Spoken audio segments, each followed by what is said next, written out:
Mignoland est au FIRA parce que la culture spécialisée, c'est là où on excelle depuis des années avec le tracteur spécialisé et aussi les machines de récolte, dont les machines à vendanger. Donc ça fait des années.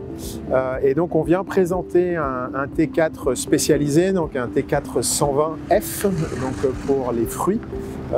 Sur des 2 mètres, 2,50 mètres de large, et donc c'est un tracteur très populaire chez nos clients. Et on vient montrer donc une innovation technique basée sur un LiDAR qui a été récompensé à l'EIMA l'année dernière. Donc c'est une innovation qui permet de détecter donc les rangs et les feuillages et nous permet de faire un guidage entre les rangs sans GPS dans un premier lieu, et permet aussi avec ce qu'on a comme option chez Hawkeye, donc de chez Raven, nous permet de contrôler la pulvérisation. Comme on détecte les rangs, donc on détecte le début du rang et la fin du rang, et donc on peut automatiquement allumer on et off le pulvérisateur. On voit de plus en plus de challenges et de nécessité de trouver des solutions pour faire face au changement climatique, aux pénuries de main-d'œuvre qualifiée pour conduire les engins, et aussi pour optimiser les coûts de fonctionnement en général. Donc ce genre d'innovation a un très grand avenir parce que permet d'optimiser le fonctionnement de la pulvérisation, permet de réduire les doses, au moins sans aller jusqu'à la moduler, mais on peut au moins avoir une dose constante, et surtout on permet pour le chef d'exploitation d'être certain que ces champs, ces vignes ont été traités au bon moment, au bon instant, et surtout qu'on n'a pas oublié de rang, donc pour éviter que les maladies se propagent. Donc c'est très intéressant.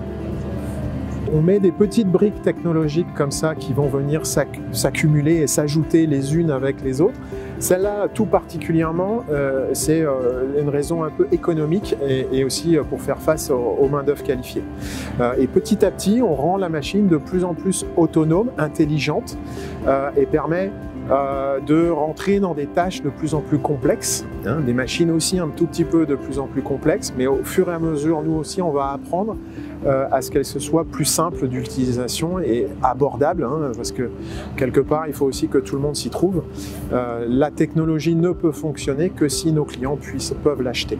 On est juste aussi très prudent. Il faut que l'on apprenne, nous, techniquement. Donc, ces petits pas, ces petites technologies permettent à la fois aux clients, mais il ne faut pas oublier non plus le réseau, les formateurs techniques, toutes les personnes qui gravitent autour de nos clients puissent se former progressivement. Et nous aussi, on sait que la législation déjà ne nous permet pas d'avoir des tracteurs complètement autonomes, mais aussi parce que la technologie, on a encore des essais et on n'est pas certain qu'ils fonctionnent absolument dans toutes les circonstances, dans le monde entier et dans toutes les cultures spécialisées. Donc le travail est encore long. Mais on avance très vite et on continue petite touche par petite touche. En 5 ans, on peut en avoir. Maintenant, il va y avoir les early adopters, et puis peut-être plus massivement, il faudra sûrement attendre une dizaine d'années.